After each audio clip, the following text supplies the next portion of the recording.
The fuse has been lit, it's Wednesday night, Denise and Reg. Post Dynamite, come and get your Easter eggs, it's a dub. Middle of the week, it's AEW. Dynamic wrestling and end your night with us, it's a must. It's Dynamite, it might combust. Speak now, we're gonna give you all the recap. Live on YouTube is where you see that. The Cali connection with the feedback. Hey, welcome to Speak Now Pro Wrestling. It's your girl, Denise Salcedo. And as always, I am joined by the BFF, the California Connections, Righteous Reg. It is February 7th, and we're here to talk about AEW Dynamite. Reg, dude, we have a show to talk about today. Denise, geez Louise, like there's so like we could start in so many different places and it'd be like something wild to talk about. There is so much in this show, so much great wrestling. But Boston, it's Boston. It's all Boston, Denise. That's all I could say. It's all Boston. Oh, it's going to be a good time today because as most of you guys know, there was some news that was kind of broken earlier in the day. And most of us pretty much expected what was going to happen. But we officially have the announcement of Big Business, which is going to be an AEW Dynamite show on March 13th at the TD Garden in Boston. Now, earlier today, that was accidentally broken by Ticketmaster. I guess someone at Ticketmaster effed up and put up the event, even though they weren't supposed to put it up yet or whatever the hell happened. And so, of course, everybody in pro wrestling and their mothers saw that and it got spread everywhere. And so everyone basically knew what this announcement was going to be by the time we got to the show.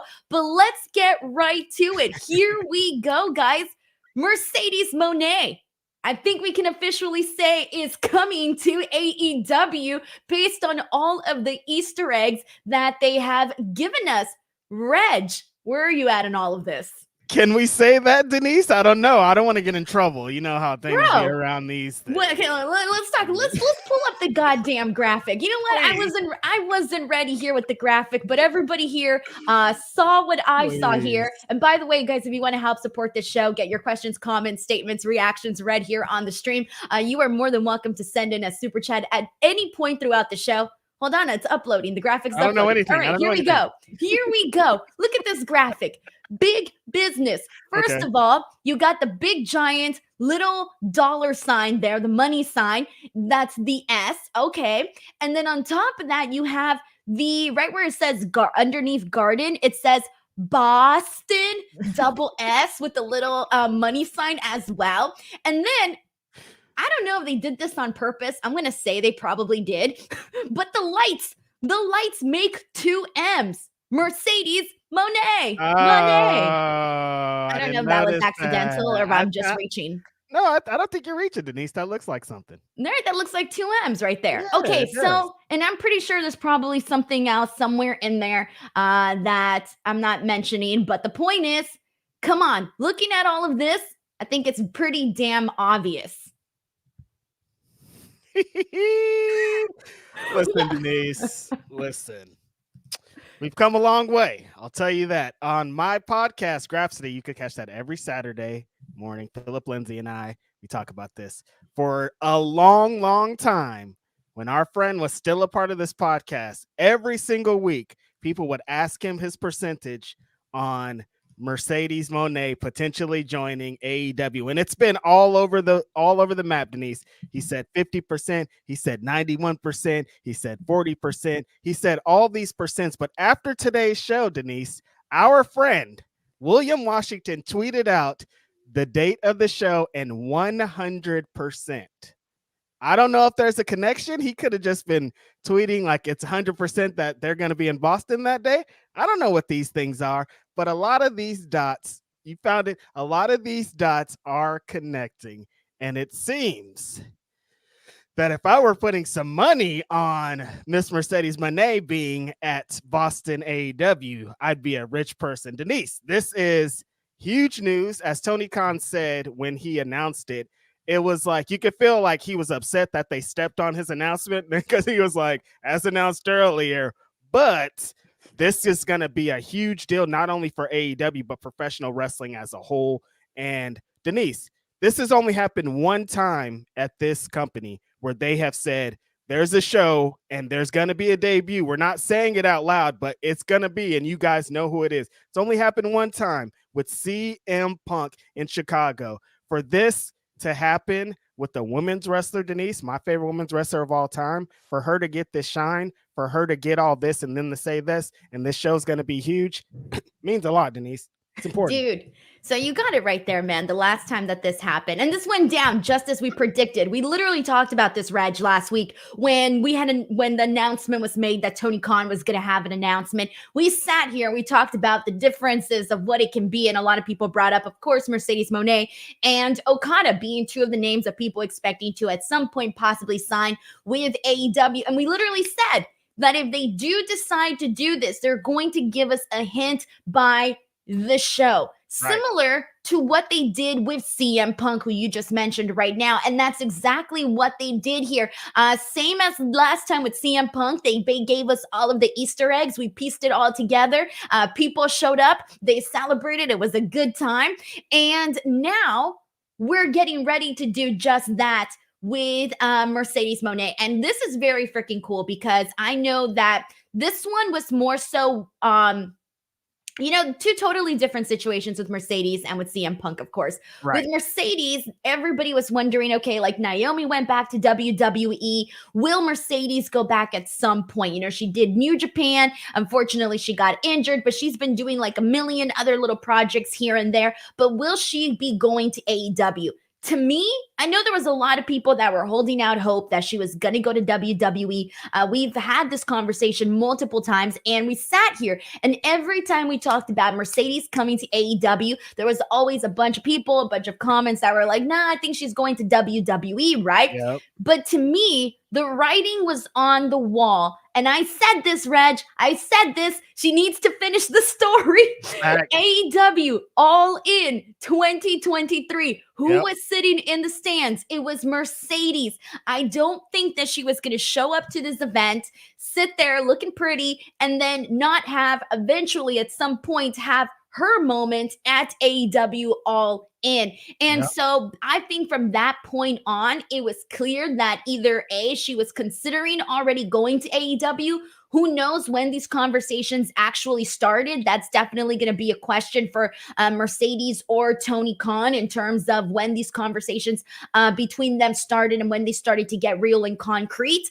And so I feel like this was always like the writing was on the wall that this was going to happen, that Mercedes was going to go to AEW.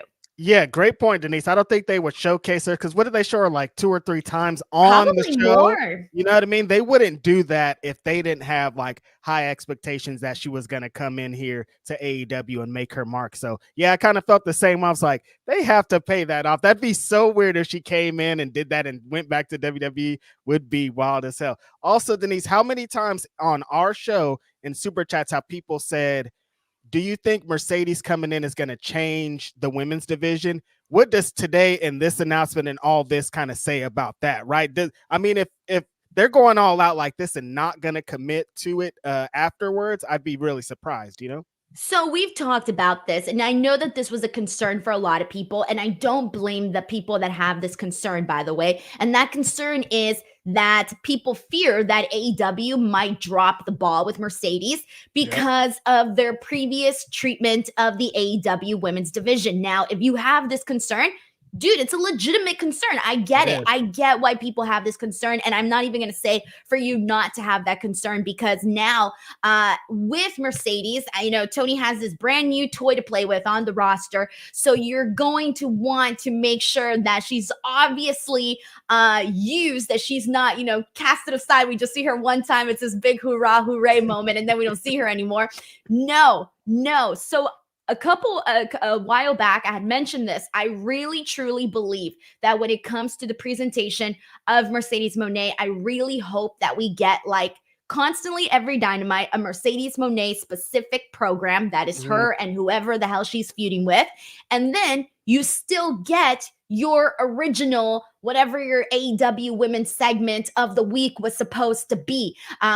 depending on where we're at that point with the storytelling and what the women are doing. I feel like now with Mercedes Moné, you just can't have just Mercedes on the show and then whoever else she's feuding with, and then none of the other women. No, now you have an opportunity to do more and tell more stories with the women. And I do think that is hopefully what we get here, because if not, then it's going to be like all of a sudden, then you're not seeing a bunch of other people, right?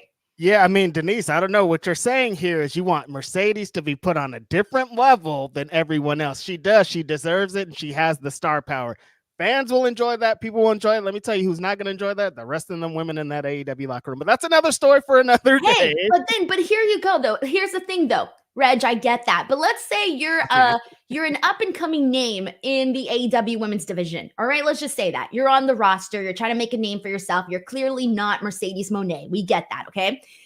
Now, I know you mentioned maybe some of the girls may be kind of feeling like, oof, like where's my spot at now? Yep. But here's the thing. If I'm a woman on that roster, I am seeing this as a pro, because now I know that this division is going to be taken seriously when there is somebody like a Mercedes Moné on this roster. On top of that, I'm going to freaking do everything in my power to make sure that I'm one of those girls that's in a match with Mercedes Moné, whether it be on goddamn Rampage, Collision, fingers crossed that it would be Dynamite.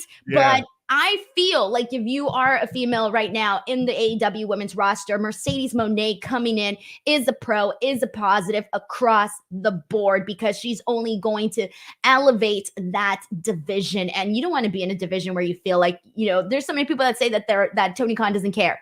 Right? Mm-hmm. It's all over the internet, right? And you don't want to be in a division where you feel that way.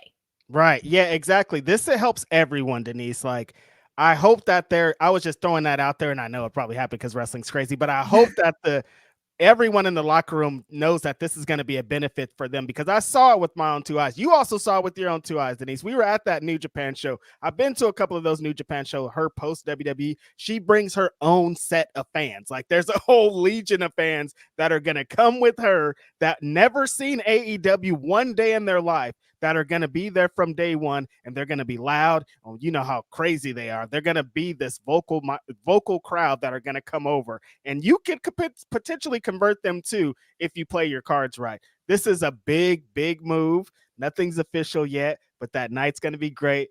The tickets go on sale this weekend. I like to see how quickly that sells out, Denise, off the backs of what I just said about how she has this built-in fan base that are right now on Ticketmaster waiting to get a ticket to the show. They're crazy.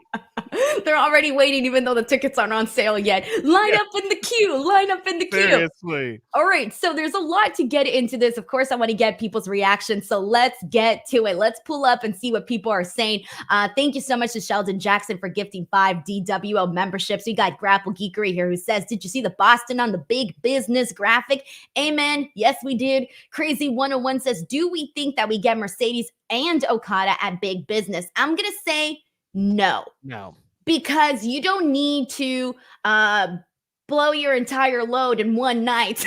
That sounds weird. Whoa, Denise, hold on a minute. Yes, that is the thing. You want to blow your load? That's right. You don't want to. Or maybe you do. I don't know what the goal of the night is. Depending on how the night is and where you're going and what the situation is consensually. Look, you don't want to upstage either one of these people. Both of these people deserve their own. At the end of the show, we're just talking about that person, and this has to be separate. So if Okada's coming in, you have to debut him on one night. Mercedes is coming in, debut her on that night. I agree. Yeah, there's no, I wouldn't say it would be smart for them to do it on the same night, because it's like, why do that when you can go and promote a whole other show? Exactly. We got Matt Logan who says, what a show. The beatdown at the end. Great match at the beginning of the show between Swerve, Hangman. Announcement of Boston, my hometown, AEW Big Business. Announcement of Boston for AEW Big Business. That's Matt Logan. Thank you so much for the super chat. I can only imagine that everybody in Boston is like, yes, that's what we wanted, and that's what they're getting. So it's going to be a very, very cool moment. Are you going to go to the show, Reg? When is that? No, that's too soon, like, to be able to get to. I would love to. I mean, Miracle. I don't know. You never know. I don't know. I'm not even going to say I'm not going to go. You never know what could happen in these days in this world. Roberto Arsenal says Hangman and Swerve have insane chemistry. And Toni sniffing Deanna last week. Toni said in New Orleans she got beads, but not for her neck. What did I miss? When did she say that she had beads, but not on her neck? Did she say that tonight? No, she had a promo. I think it was on Collision. Okay, I missed it on Collision. Yeah. Okay. Yeah. Mm-hmm. Yeah. Oh, okay. But yeah, that picture that you posted of Toni sniffing her neck, I'm like, yo, what's I see what you be doing, Denise, with your little photos. What are you talking about? What do you mean? What am I talking about? You posted a picture of Toni. Sniffed the woman. Out of context, you don't know what that is. I put there. I thought she was sniffing her. She was sniffing her, and right? Also, that doesn't make it even any better. Like, oh, she was sniffing her. That makes it okay. No, Denise, you know. Okay, so was she sniffing her or not sniffing her? Yes, confirmed she was sniffing her. Okay, then. So what was wrong with my post? Because you know how these freaks are, Denise. They're going to scroll past and see a woman sniffing another woman. They're like, what kind of wrestling is this? I need to tune in. Okay, so what you're saying is I'm helping AEW Dynamite get some eyeballs, get bigger ratings then. I mean, if you're on the payroll, just say so. Put on the payroll by posting.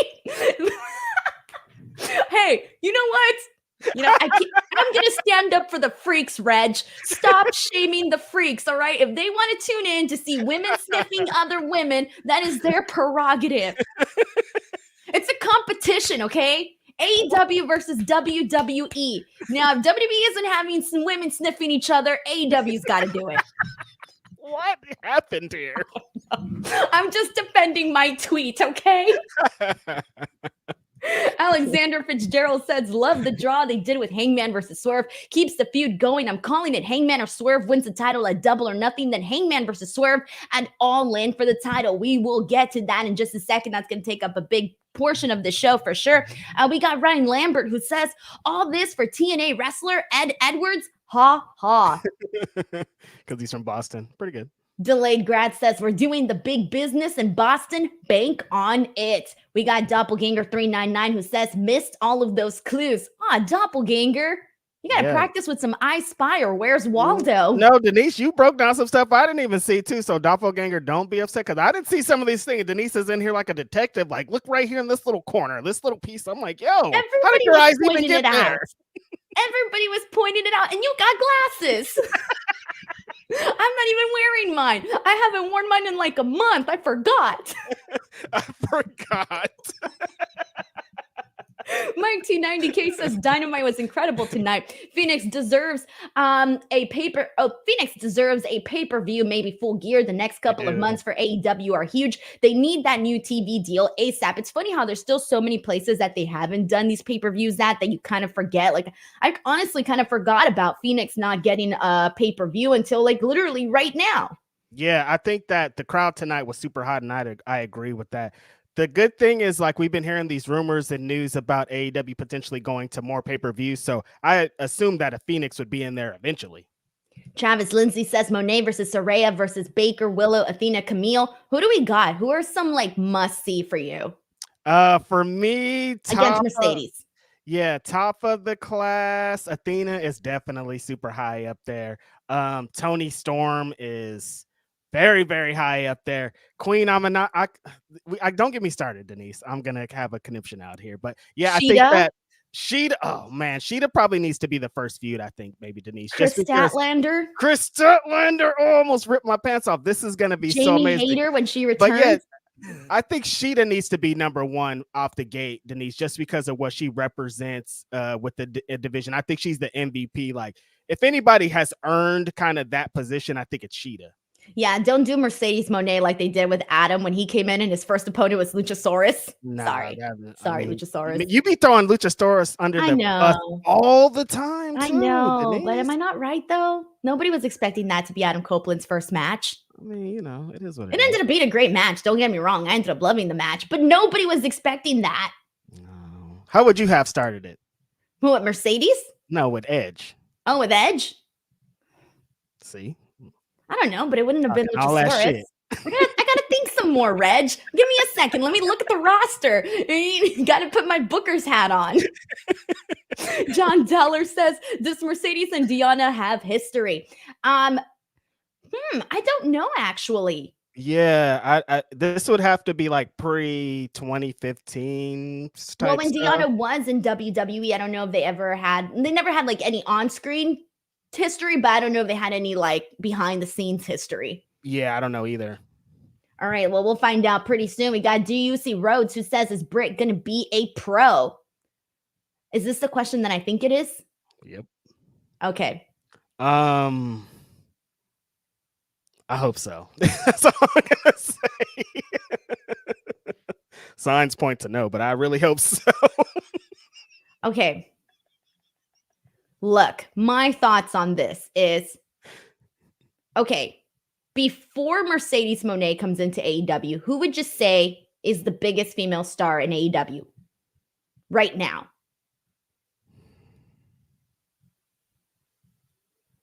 Toni Storm at the moment. Okay, and before Toni Storm, would you say it was Britt? Because it felt like it was Britt for a good amount of time. I think it might have been Jamie Hayter before. And then before that, it was Britt, though. It was Britt, though. Britt has had her time for sure. Like, Britt Baker's always been one of the top women in AEW. And at one point, she was the top woman in AEW. Yeah. Okay. So what I'm getting at here is, yeah, you have somebody who's coming into your territory now and is going to be the bigger star, point blank. Now, we haven't seen much of Britt Baker. When she does come back, I'm sure she's going to get a phenomenal pop, and that's going to be really cool to see. But when it comes to this, you have two options, I guess. Clearly, there's going to have to be some, like, I think it's just normal to have maybe some competitiveness there. Of course. You know, everybody always talks about it like career jealousy and things like that. And that's probably going to happen. That's normal. That happens to people. Yeah. My thing is, though, is that personally, I wouldn't want to mess with somebody like Mercedes because I already know that she's a bigger name and a bigger draw. And the last thing I want to do is piss off someone like that. Yeah, and if it's like me versus that, like you're not gonna win that. No, draw. Like what they're announcing the show, like no, you're gonna want to just like hop on for the ride. Is what I'm saying for everybody. Like you could be upset, they're gonna be jealousy. There's gonna be all the things because again, this is pro wrestling.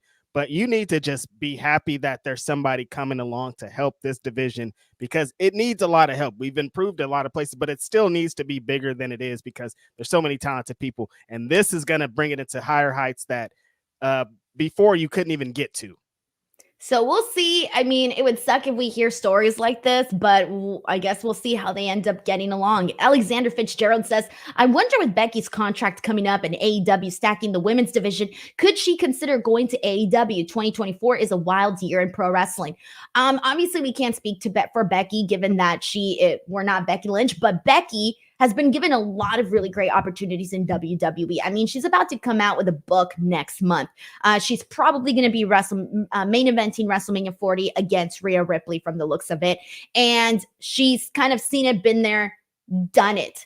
I don't know if she would leave WWE this year, but if she did, I don't think I would be surprised, but maybe not too surprised because Becky Lynch seems like the kind of person who's always trying to think of new ways to make herself like even bigger.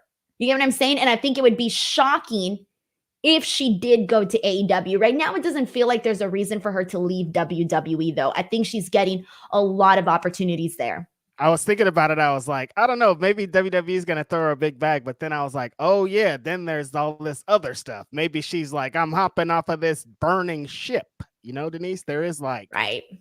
And yeah, like everything is out the window at this point. Like, I don't know. To me, there's no loyalty. There's nothing at this point with all this crazy news coming out. I wouldn't be surprised if not everybody, but a lot of people are like, dude, I'm out of here. This is crazy. So I'm just saying like, nothing is off the table at this point in life. And if Becky went to AEW, wouldn't be surprised at all. And if she took her husband, also wouldn't be surprised at all. I like how you said, and if she took her husband. Like, yes, come here, put him in the bag and let's go. Her husband, Seth Rollins, the world champion. Grapple Geekery says, Denise doesn't kink shame. No, I don't. Okay. Respect. Actually, I really do, though. Yeah, you do, definitely. I know I do. Luke Thornton says Moné versus Hater would be the great women's match in AEW ever. It would be crazy, right? It would definitely be crazy. Mm-hmm. All right. We got a couple more super chats. Let me get to these. We got Christopher Marino who says, so how does Mercedes debut? Does she open the show like Punk or after the women's match to set up first opponent? Good question. I liked the way they had CM Punk just come out, but you don't want to do everything exactly the same. So you might want to switch it up, maybe have her close out the show. But I don't know. Like, I think the point of doing the CM Punk thing was you're going to start the show and people are just like, we want this. We don't show us anything else. You know why we're here. So like, don't show me anything else. Bring Mercedes out as soon as y'all say the show started. Like, you know what I mean? Like, what's the point of waiting? We all know that we're here. Start it. But I mean, it's a little bit different because that was Rampage. They handled it a little different. This is Dynamite. I don't know if they're like, wait to the end of the show type deal like WWE likes to do. So I don't know. Yeah, I have no idea how they're going to actually format the show for that. But do you think she's bringing ice cream? No. I know it's a joke. At all. Yeah, no, I get it. We got Rick Gunn who says, longtime Grapsody listener checking this pod out for the first time. Great Dynamite tonight. Just wanted to show some love to Reg and Denise. Thank you so much, man. Thanks, Grapsody. I mean, I was about to say, I called you Grapsody. I was going to say, Reg, you're just like Mercedes. You're bringing in the viewers. Thank you. Give it up to me and Mercedes. Catch me March 13th at the Red. I don't know. Let's just move on. We got Travis Lindsay who says, to Reg's point, why would Okada go to WWE now? All right, well, let's talk about that.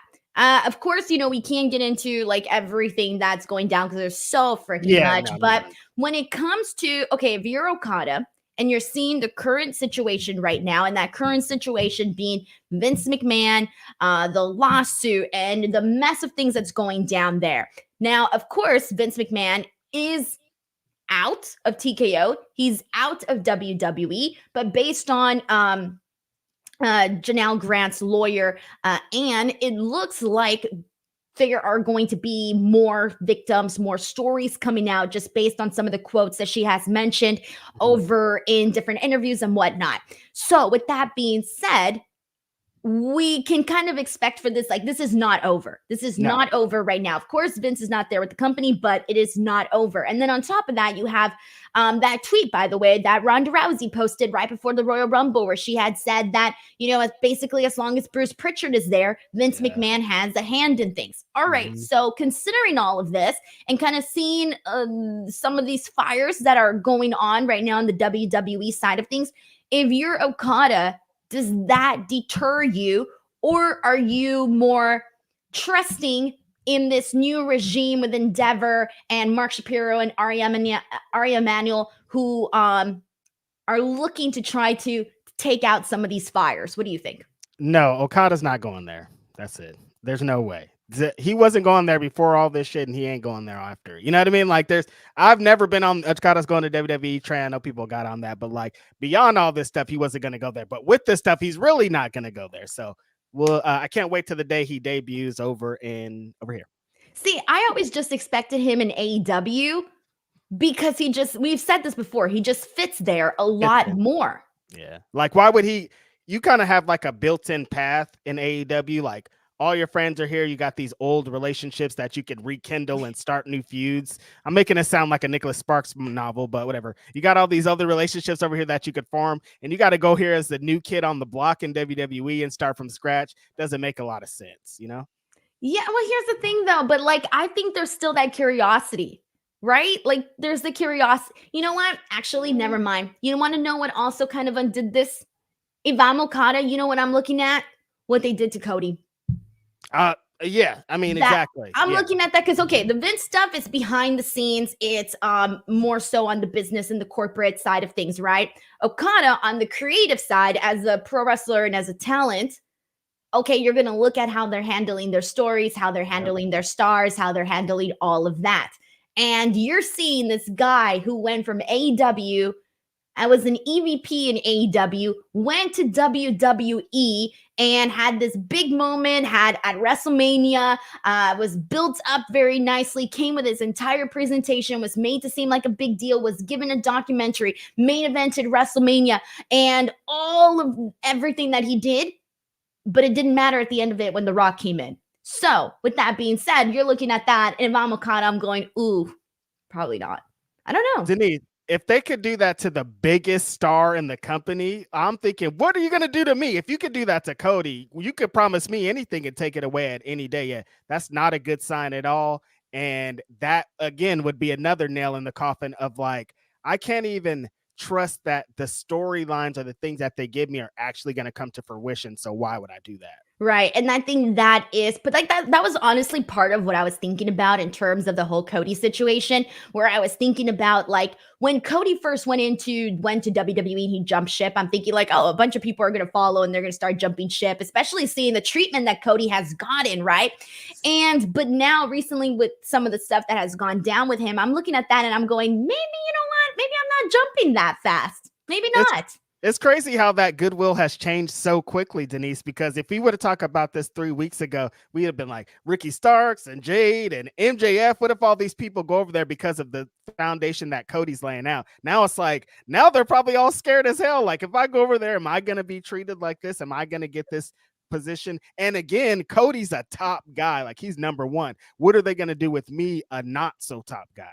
Exactly. We got Metalhead for Life who says, Denise, World Order forever. Thank you so much, man. We got Juan Ortega here who says, Reg, have you become a bigger fan of Hechicero? Crazy Trios match. Also, if it was me, I'd love to see Mercedes Moné first feud with Emi Sakura. Hechicero. You know who Hechicero is? I have no idea who Hechicero is. Remember last week when we couldn't pronounce the homie's name? Hechicero? Yeah, Hechicero. Wait, are you saying Hechicero? On Alex, Queen of the Ring, was on Grapsody, and like, yeah, we got it confused under Hechicero. I was like, who's Hechicero? Is she a wrestler that I don't know of? Well, I was like, is she like a backyard wrestler? And then I thought maybe it's like something that I don't know about. Like, I was honestly thinking that it was like some like stripper wrestling promotion that I hadn't known about, that was somewhere in the dark web that everybody on Reddit's talking about. Literally, when I read Hechicero, that is literally everything that I thought about. I'm like, oh, she's some popular backyard wrestler on Reddit. That's the best. Oh, thank you so much, Juan. What a great way. But yes, I'm a huge fan after that Collision match, which was insane with Bryan Danielson, and after the stuff that we'll talk about here in the on the match today. Yes. Huge fan. Like, this guy made Bryan Danielson look like an amateur. Like, Bryan Danielson has never been frustrated in a match where he's like, I can't figure this guy out. And 2 times he's been frustrated, like, leave me alone. Bryan Danielson never tells wrestlers to leave him alone. And he was like, get away from me. We got Matt Logan here who says, Reg, come to Boston. I mean, I'd like to. All right. Well, you know you're going to go only if Hechicero is there. Hechicero is the real draw here. Hechicero is the real draw from up the block.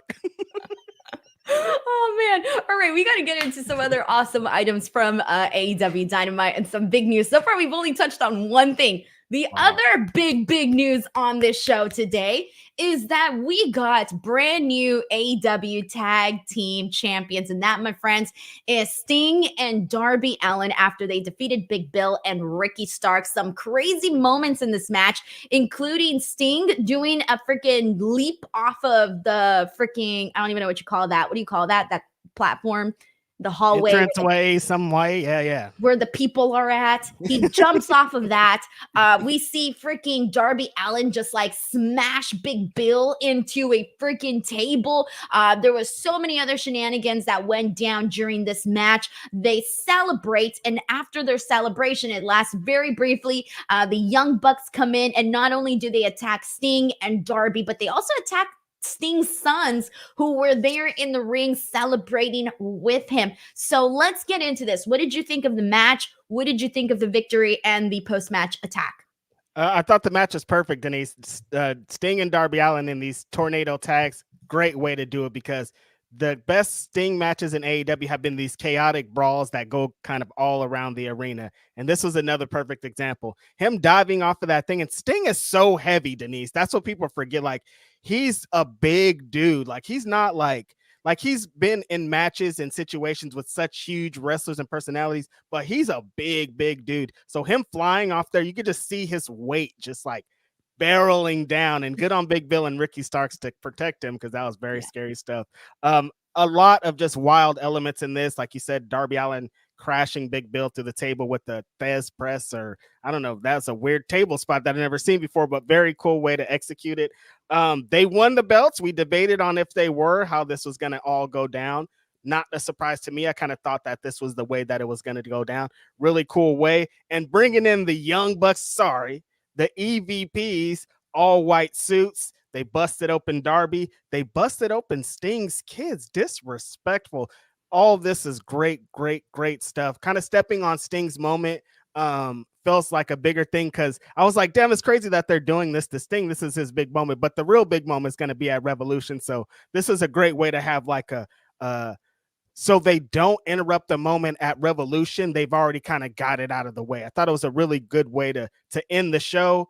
Them coming back in all white. Sting looked awesome. Got to have an angle with his kids, which I'm sure was super fun for him. Darby Allin was great. I thought this was a really good way to end the show.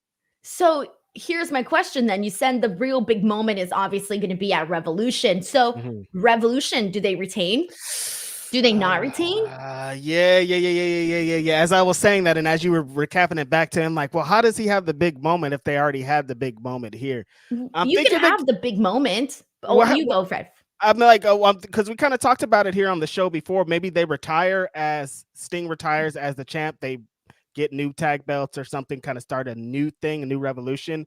Or I don't know, like what kind of is your idea with that? So, okay, so we mentioned kind of like the moments that they can have here. The big one is you mentioned him retiring with the belts, which I would love that. I would love that because he's still undefeated in AEW. And do you really want to have his final match be that loss in AEW? To the Young Bucks, it's cool for them. Yeah, but I don't care. No, you don't care. Why don't you care? No, I don't care. I don't want to care. I want to see good Sting. Accolade. I want to see Sting and Darby, well, Sting technically, retire as champion. I think it's cool. Okay. And it's not something we see very often.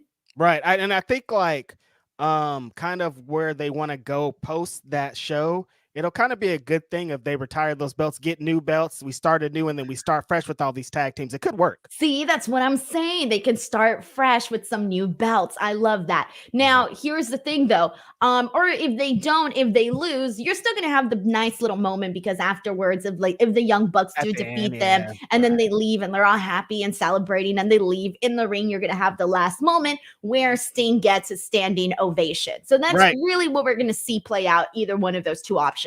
Because historically in the wrestling business, you kind of go out with the loss, like, you know, the biggest kind of retirement matches of all time, we had the guy go out. So it wouldn't be a big surprise if the Young Bucks do beat them. And then, like you said, at the end, they can still have the confetti, still have his family come in, still have all the elements there to kind of send him off.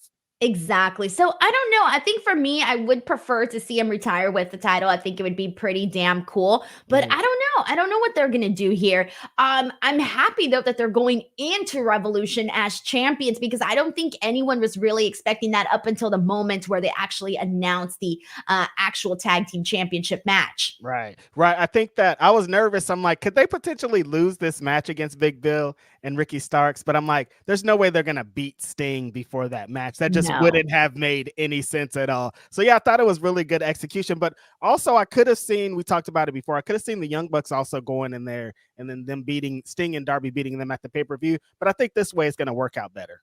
Hell yeah. All right. We got a couple of super chats. Let's see what people are saying. This one's from Stephen Marchuli, who says thoughts on biggest match for Mercedes Moné in AEW. I want to say, we were just talking about Britt Baker, and I want to say Britt, but they need to kind of get Britt back up to that level where she was at before. And Britt and Mercedes could be a massive match again, because Britt was, such that it was the top female in AEW for a while. Yeah, I think that's a potential to be one, but I think right now it's probably the Toni Storm one that they could get to. But there's so many great matches. Like Diona's here, she's fresh and new. That's going to be awesome. Thunder Rosa, we haven't talked about. Like, imagine like the heat that they're going to put together. It's really a wide open space of what. Exactly. They could do the rematch with her and Willow. I want it so bad, please. Like that. If that was the first match, I'd be all in. Sheldon Jackson says, I kind of feel like you got to tie in Hangman Page into the Bucks thing because tonight it seems like he turned heel and I believe he'll be involved in this Bucks story. So let's tie all of that in because Sheldon actually made a really good point here. So the Young Bucks come in here looking like the Backstreet Boys doing fucking deathmatch wrestling. Fucking looking like they're doing the Millennium cover. Right. Shout out to the BSB fans out there. Don't tell me, Reg, you're more in sync. Come on, you know what time it is. Yeah, of course. Wait, what now? You prefer NSYNC over the Backstreet Boys? Yeah, NSYNC did like Gone. Come on. The Backstreet Boys ain't got nothing like Gone. What they got like Gone, Denise? Reg, I'm disappointed. What do you mean? Quit playing games with my heart. Tearing up my heart. The call, larger than life. Girlfriend. Everybody's back. Bye, brown bye, bye. eyes. There's so many freaking songs. Okay. It's the Backstreet Boys #1. All right. It destroys the Backstreet Boys. Come on, Denise. Not even a competition. Why is Justin Timberlake the only big star? And Backstreet Boys ain't have one single guy that went off to have a great career. So that says it right there. All right. First and foremost, okay, the Backstreet Boys had the better songs, the better music videos, the better concert, and the better looking men. I mean, you can have that one. But a lot of that is debatable and where you are in life. But NSYNC drags the Backstreet Boys. No way. Justin Timberlake went on to have a career, sure, whatever. But now it's pretty much dead. No one even cares about Justin anymore. Wow. I don't care about Justin. Whoa. I said it. Beefing. Now it's Team Britney though. But it's like, if it's NSYNC and Backstreet Boys, I got to go NSYNC. Oh man, the chat. I want to hear what the chat have to say here because there's people here that everybody here is arguing. Everybody here is arguing. I see a lot of NSYNC. There ain't no arguing. All right, let's go ahead and get into what Sheldon Jackson had to say about Hangman Page. And so, yes, we ended up getting part 3 of Swerve Strickland versus Hangman Adam Page. All right. The winner of this match is supposed to go on to face Samoa Joe. But what we ended up getting here was a pretty damn phenomenal match here that had the crowd like eating out of the palm of their hands, man. This ended in a time limit draw. Swerve looked like he was about to get the victory. Unfortunately, time wasn't on his side. And before he can get the 3 count, the bell rings. He asked for 5 more minutes. And Hangman Page was not about that life. Oh boy. So we're going to be getting instead a triple threat match, which is what we've discussed in the past. This triple threat match, Swerve, Hangman Page, Samoa Joe. It's happening at Revolution. What did you think of the match and how they got here and seeing Hangman Page cower and not want to extend those 5 minutes? The match, Denise. Oh my God. If you guys like wrestling, here's a good wrestling match for you.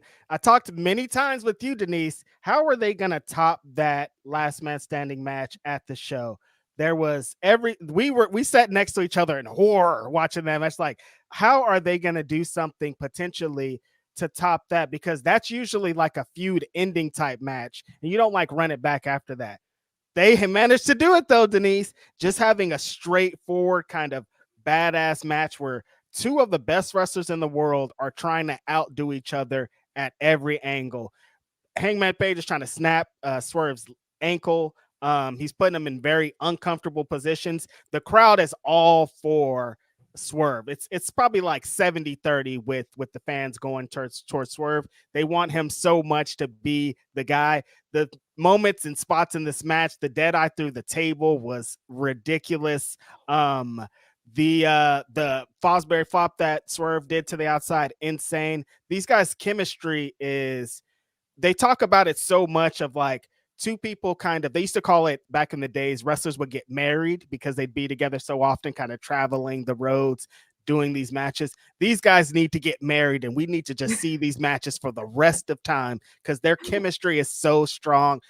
They're 3 for 3 with these matches. This match was insane. I didn't know how coming into this match, Denise, everybody was saying it's probably going to be a time limit draw. So kind of knowing what the outcome was going to be, it's like, I don't want that. But they still happened to get me. The finish of it was great. I thought all of it was very strong. And this triple threat match, I think, makes it even more intriguing because I thought Swerve is 100% going to be the AEW world champion at Revolution. Like, I thought that was the thing. One-on-one versus Samoa Joe, he's going to beat him. But this being a triple threat match, there's another chance that somebody else is going to get pinned. And like I said last week, I don't know if Samoa Joe's time is up, Denise. I don't know if this is the time. Revolution's in a couple weeks, Denise, and I still want more Samoa Joe as world champ. I feel you on that one. I know we kind of got into it last week about that, but I did like the scenario that you painted last week in terms of having Samoa Joe, retain and continue on from there, because they can do so much there, right? Like, they can tell so many freaking different stories. They can have Hangman and Swerve obviously not being able to get their hands off of each other, and that ends up screwing them in the end. They can do something like that, because I don't think we've gotten enough. You're right. Samoa Joe, what matches have we seen in him defending the title? Hook. And that was great. Don't get me wrong, but that's it.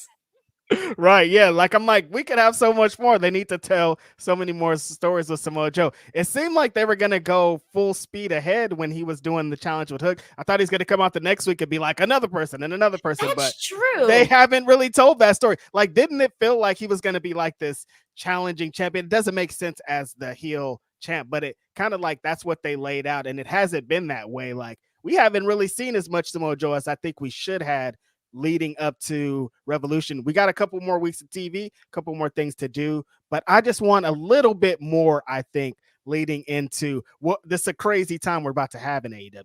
Yeah, do you remember he cut that promo? I think it was after the Hook match where he had said that he was like, there is going to be all of these new rules or whatever New for challengers. people. Yeah, all of that. And so I was under the assumption based on that there was going to be all of this stuff that was going to happen in order to face him. But I think he was just talking about he was specifically probably referring to Swerve and Hangman Page. Yeah, exactly. Kind of looking back at it, that's the story that he was telling. It was like, I have all these challenges, but really it's just these two challengers that you're with. And yeah, on the last thing, on the Hangman thing, I think this does tell a good story with the EVPs, because like in story mode, it could be like Hangman's watching them kind of form into what they should be and who they should always be. And he's probably on the side thinking, I'm going to get some of this love too. My guys are the EVPs.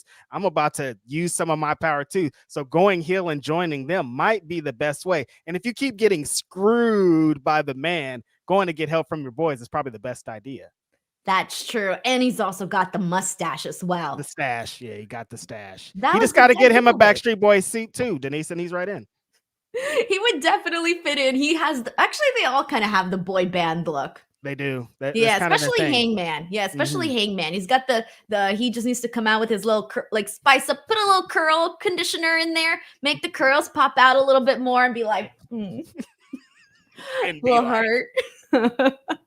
Oh man, if I love me anything, it's boy bands for sure. Yeah. All right. So, dang, people though were.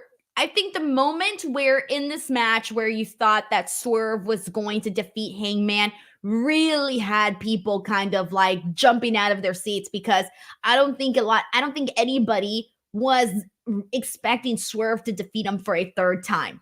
Yeah, shout out to, we talked about a little earlier in this podcast, shout out to the Phoenix crowd though. They were on fire, and every false finish, they were all the way in. And there was a contingent of fans that kind of expected this to be a draw and set up a triple threat match, but there's a lot of fans that just straight up wanted Swerve to win, and it was it was shown a lot here in this match, and it just reassures what we've been saying, Denise. People want him to be the main event. They want him to be the top guy. They want him to win the AEW World Championship. So it's still up in the air. He still could potentially win the title at Revolution, but I don't know. With Sting now, I'm like, oh, Sting already won the belt. You can maybe get that win off. So I don't know where we land at this point.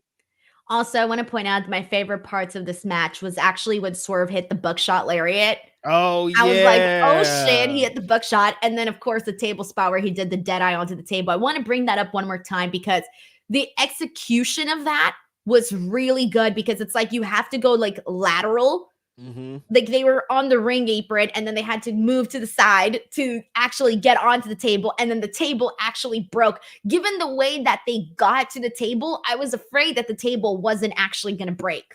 Yeah, it's first of all, very dangerous spot, Denise. Holding a full-grown heavyweight wrestling man on your back while you're walking on that little bit of apron is like, there's so many things that this could be dangerous and not happen. And like you said, hitting that table at that angle potentially could not have went that well, but it actually ended up looking really sick. Hangman took like a really nice bump. Great sell by Swerve. I thought that all of this was really good. And also kudos and respect to the Phoenix crowd because they didn't chant "We want tables" at all. They just got the tables and they appreciated them. So shout out to Phoenix for not being bloodthirsty losers and chanting "We want tables" off rip and just appreciating them when you get them. Oh man. All right, let's see what else we got here. We got Delayed Grass. It says, what did you think about the Jericho Takeshita match? The crowd was actually solidly behind Jericho. He put Takeshita over, but does this matter? So let's talk about that. We got Takeshita versus Chris Jericho. It's funny, but like, yeah, I do think that the fans have been pretty interested in the Jericho matches. What was the match that we were talking about last week? It was was it Kyle Fletcher? Yeah, him and Kyle Fletcher. Yeah, him and Kyle Fletcher. I felt like the crowd really got into that one as well. So I remember thinking that during that match. With this one here, for the finish, we saw Don Callis hit Jericho with like a screwdriver. So this allowed Konosuke Takeshita to get the walls of Jericho on Jericho. And at one point, I'm thinking Jericho's actually going to get out, but instead he centers him more in the middle of the ring. And Chris Jericho taps immediately to the walls of Jericho. I loved the finish of this match, with the moment specifically being, I didn't necessarily think you needed the Don Callis aspect of it with him using the screwdriver. I didn't think you needed that because Takeshita has defeated Kenny Omega before. I feel like he can definitely defeat Chris Jericho cleanly.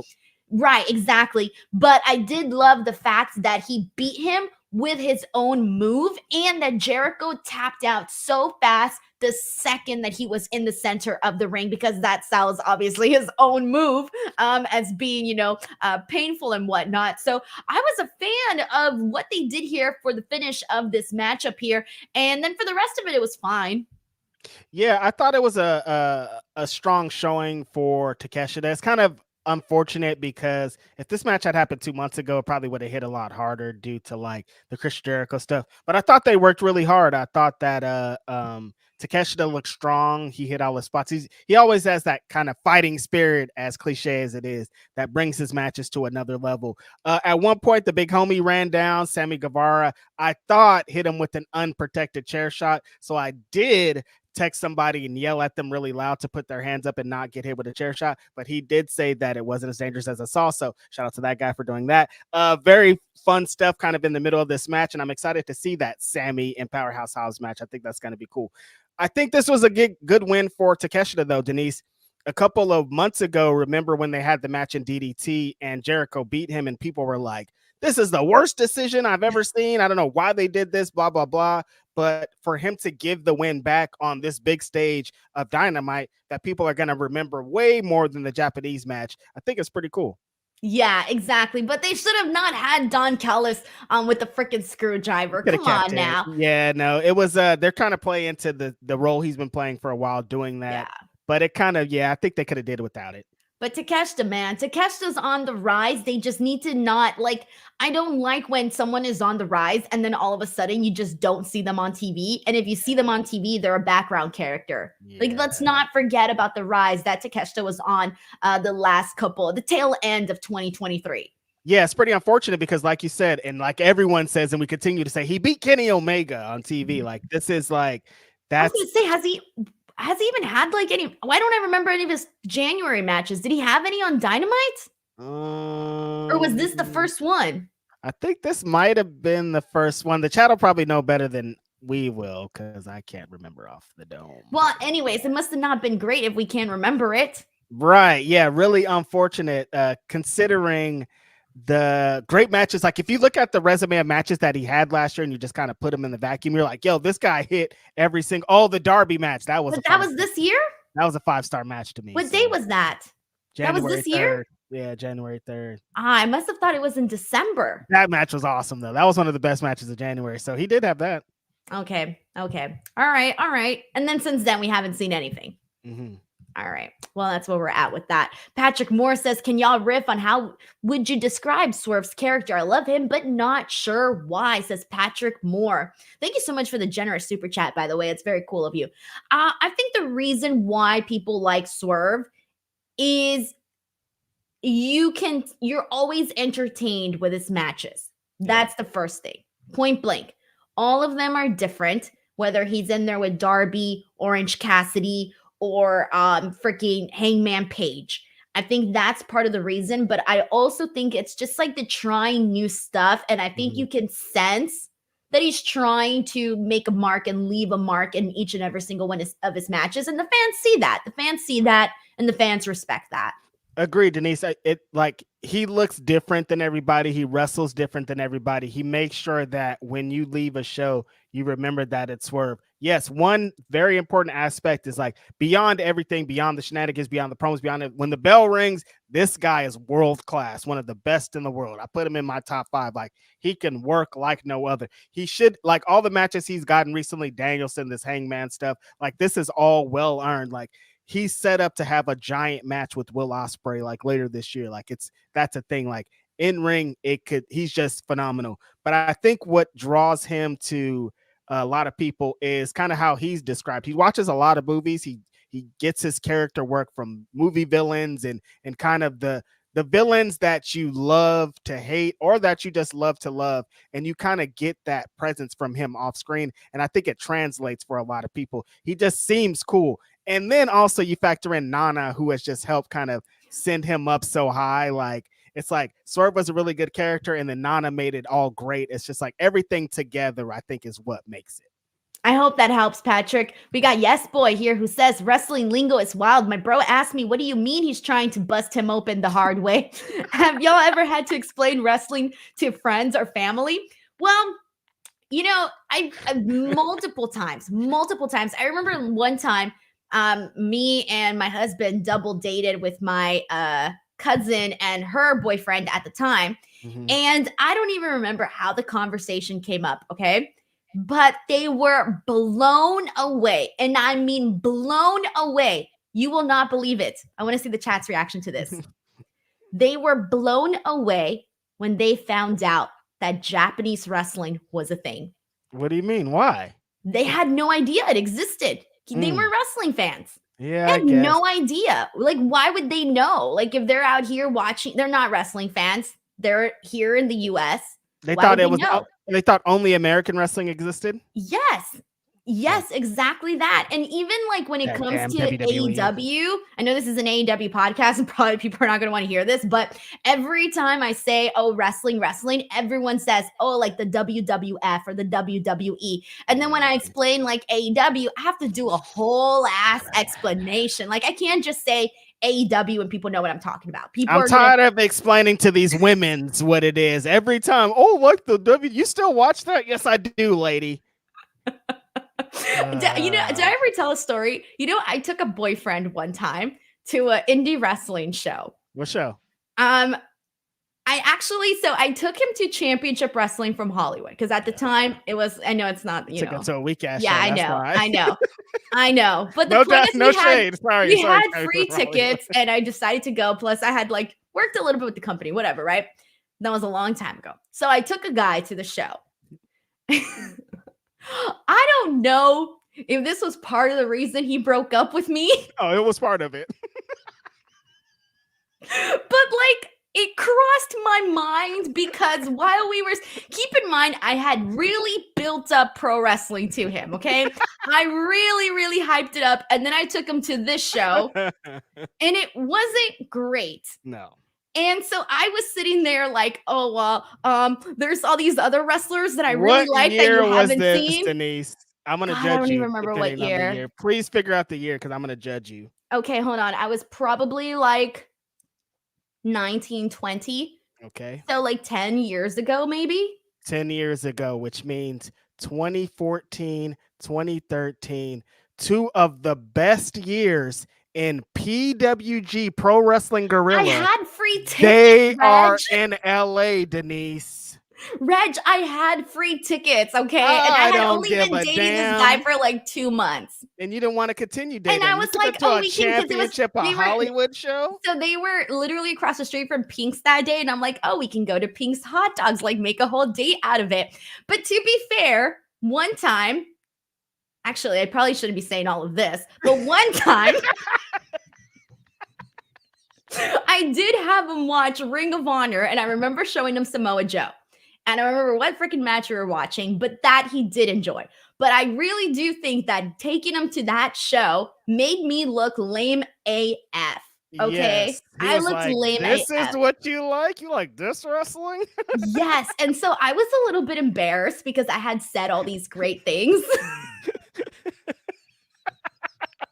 It's like me taking a woman to an NWA show. I got dumped, Reg. I got dumped. Shit. Okay, I got dumped like a few weeks after. Told you, if you would have took him to Reseda, he'd still be here. Shout out to your husband. We're glad that he's here. We're glad that you took him to a championship in Hollywood. Because if not, he might still be around. If you would have taken him to PWG, like maybe your husband's not here. So shout out to that. That's true. So I guess it worked out that I took him to a bad wrestling show.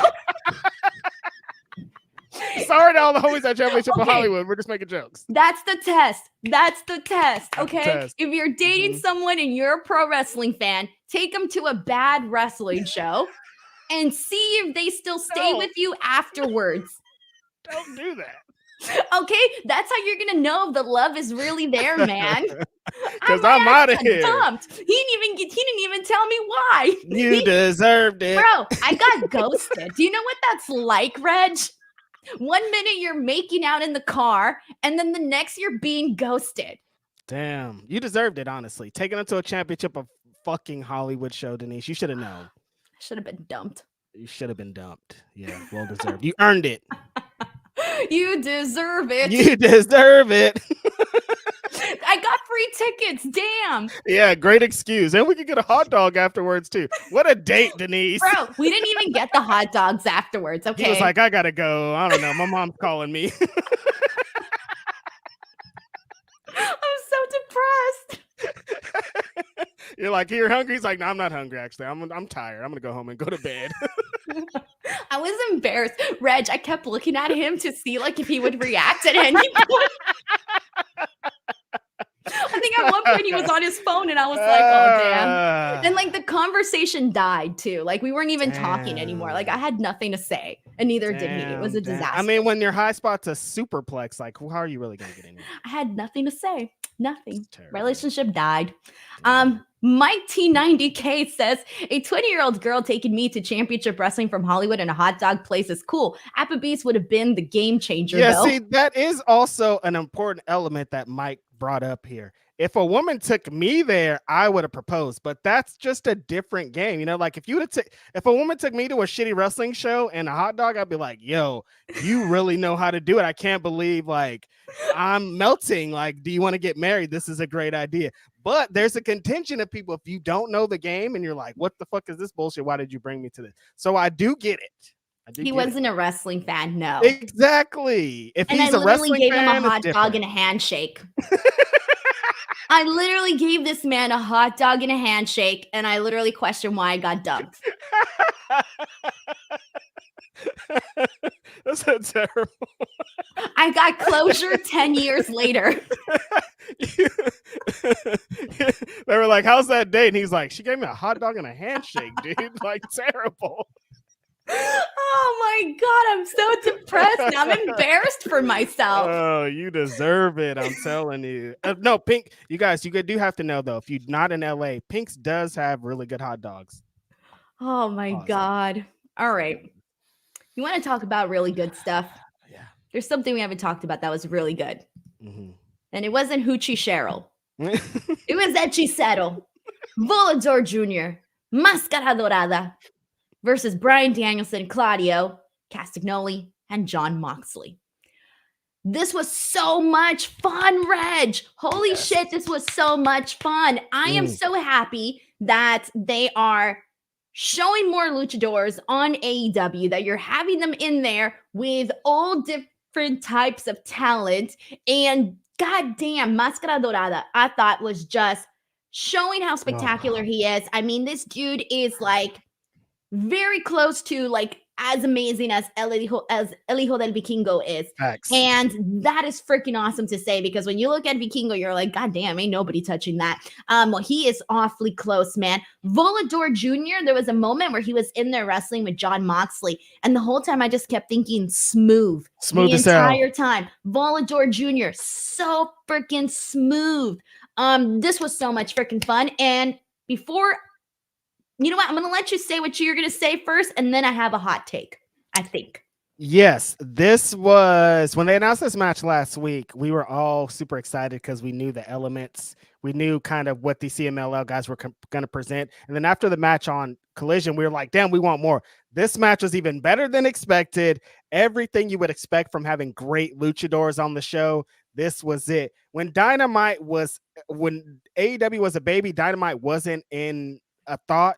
This was the kind of stuff we were wanting to have on weekly television, of like 3 of the best wrestlers from another company against 3 of the wrestlers in your company, just doing the wildest shit. Dorada was like, there was points that I'm screaming at my TV because I'm so amazed, just flipping and spinning and spot foo all around. This was a great display, a great kind of showcase, I think, of all elements involved.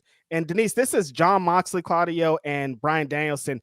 Like I said, 3 of the biggest wrestlers in the whole company. And they're kind of, I don't want to say taking a back seat, but they're letting these guys shine, because they could have came in here and just throttled these 3 guys and been like, who are these guys? But they made these guys look like 3 superstars, as they truly are. This match was so good, man. This show had a bunch of great matches, and this one was just like an unexpected but expected fire ass match. I'd watch this one again, I think, because like a breath of fresh air, I think, to kind of mix it up from everything else that you saw, because you got a lot of like very serious wrestling with Hangman and Swerve, and then you got your spot foo, like you said, with this match here. The only thing that I would change is I really want to see them start getting some wins. I would have loved it. I think the crowd, because when BCC won, there really wasn't that much of a reaction. No.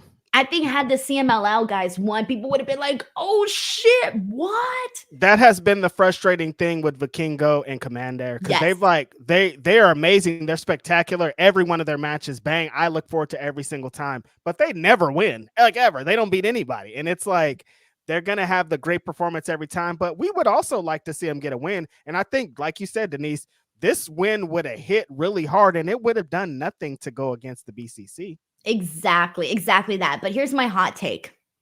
All right, let's see. I don't know if it's a hot take, but let's see. I have already been more entertained in the 2 weeks of content that we've seen from the CMLL guys here on AEW TV than I have from the entire time since World's End of what we've seen with the Undisputed Kingdom.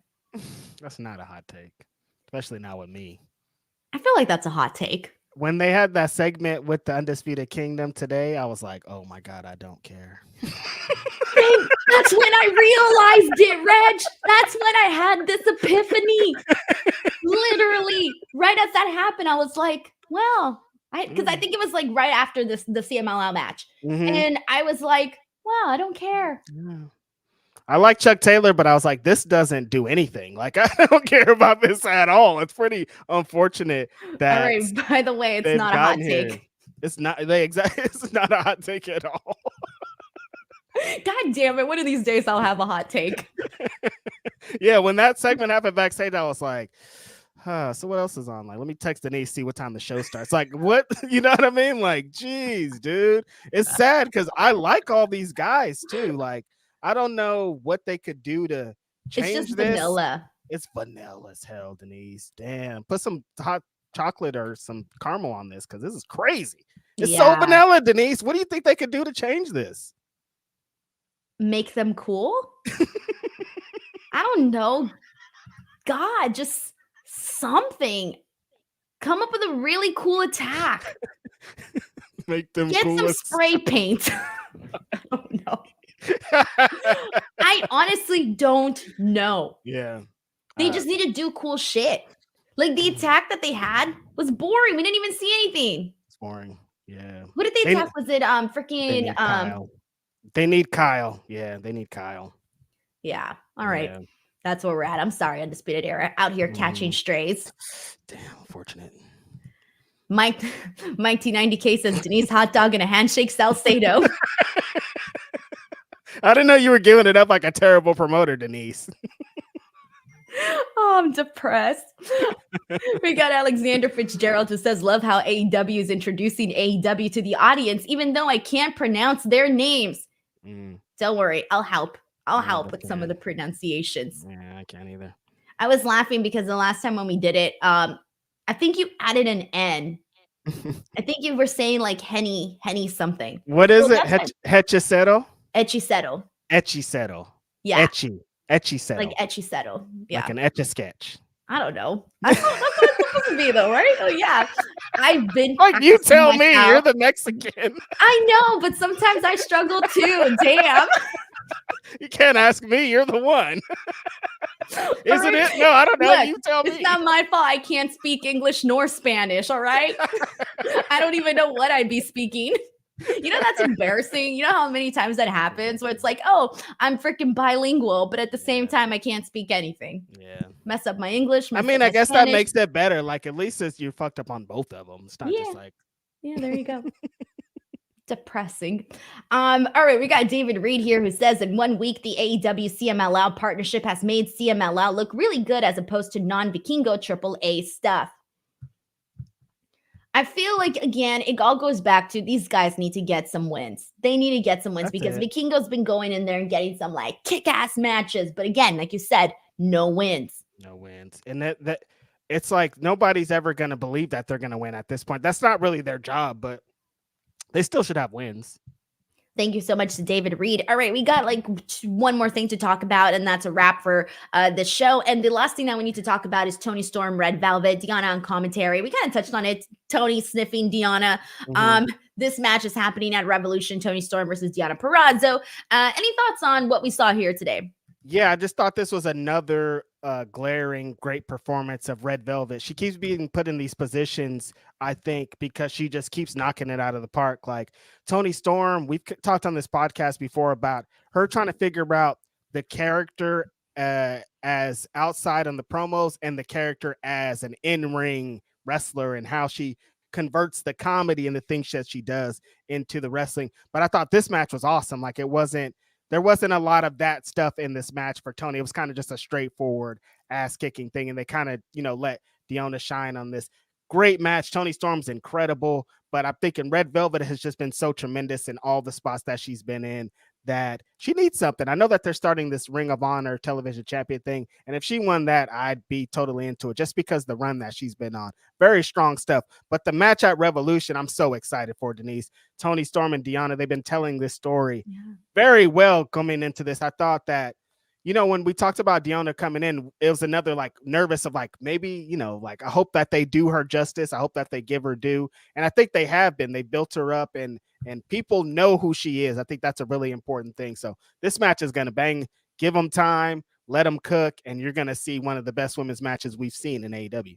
And I guess this kind of goes back to the point that we were trying to make earlier about Mercedes Moné going to AEW, is that we've been seeing success with the Toni Storm character. We've been seeing success right away with Deonna, and they just threw her right into it, and they just put her in this big program, and she's going to be, in this pay-per-view right away. We're seeing more women's segments as well. Like a couple weeks ago, we were sitting here talking about how like they did like 4 things for the women on Dynamite. We were like, what? Like that's new. Something to talk about there. So I do feel like they are at least making steps in the right direction. So we'll see what it looks like by the time that Mercedes Moné gets here. Good sign too. And Denise, like they've talked about earlier, Camille potentially is coming in. Like there's Serena Deeb has been being amazing on all these shows. I think that what we in 2, 3, 4 months, the division's going to be insane. And I'm looking forward to it. And yeah, I just hope they continue showcasing it on TV more than it has been. You have to when Mercedes comes in. Great help. That's the moral of this whole show. Mercedes is potentially coming in March 3rd, potentially. And it's just going to be great for everybody. Hey, man, like Will Washington. What did he post right here? What did Will post? Look at this. 100%. It's true. It's true. I mean, unless he's talking about something else. Could be talking about something else. I don't know. Who knows? All right, guys, before we wrap things up, just a heads up to everybody. All of the Royal Rumble content is still up here on the channel. Of course, you guys are more than welcome to check that out. Lots of interviews with Jade Cargill, Bianca Belair, Rhea Ripley, Liv Morgan, so many others. Tomorrow, I am going to be waking up super freaking early and driving to Las Vegas. Yeah, very excited about that. It's funny because today I went to the to get to the rental place to rent a car because I needed to rent a car to drive to Vegas. And the girl was like about to give me my key and she's like, "Oh, so where are you going?" And I'm like, "Las Vegas." And she's like, "Oh, are you gonna go with family?" And I was like, "No, by myself." And then she didn't say anything. She just stopped talking. And then I was like, it took me a second to realize that she thought I was sus. This girl is going by herself to Las Vegas. And then once I realized that, I turned to her and I was like, for business, not for pleasure. Yeah, no, she thought she was going to go bust it open, like they said earlier. Not busted open radio, you know? So I had to explain to her everything because I'm like, yeah, I look pretty sus right now. She's probably not going to want to rent me this like, car oh, you're anymore. going to Vegas? What are you going to be doing there? By yourself? You don't got any family? Oh, wow. Yo, weirdo. Yo. So anyways, I'm going to be going to Vegas tomorrow. I'll be there all the way through Saturday. I might be at Collision, so we'll see. But on top of that, I'm going to be posting content. Of course, I'll be at the press conference tomorrow. So a lot of really fun stuff to look forward to here on the channel. If you guys haven't subscribed, make sure you guys do so. Reg, what do you got going on? Nothing that's different. So you can catch me every Wednesday here with Denise. I'm also on with Mike and Indeed. We're doing Black History Month wrestling roundtables on Indeed this month. Today we had a really good episode. Jay Rose is joining me. Former MLW World Champion Alex Kane was there, and current new Texas Pro Champion Stephen Wolf was on there. Very great conversations. Check those out. I'll have more throughout the month. You can catch me every Saturday with Philip Lindsay. We're going back-to-back weeks with Ask Rhapsody, so that'll be tomorrow. And also I'm on with Kate on the Ring of Honor post show tomorrow. That's it. I don't have any shows with Denise this weekend. She can't trick me into watching some show I don't want to watch. So things are, don't look at your schedule. I was looking, I was like, what's happening this weekend? There's nothing for unless you want to do a Super Bowl post show. There's nothing. A Super Bowl post show. Super Bowl post show with like my limited ass football knowledge. Same. Can you imagine what that post show would look like? Oh, somebody said I'm scared about this press conference. You're going to be at the press conference tomorrow, Denise? Yeah, I'll be at the press conference. Ooh. I know. Let's see if I get chosen this time. I got my questions ready, bro. I got them ready. I was actually typing them out today. I was like, this is what I'm planning on asking. Ooh, tomorrow's going to be a crazy ass day. I know. Yeah. I know. All right, guys. There you go. That was the post show for today. As always, thank you guys so much for watching. Please do not forget to leave a review on Apple Podcasts if you can, or if not on Spotify. Thank you guys so much. We'll catch you guys next time. Bye.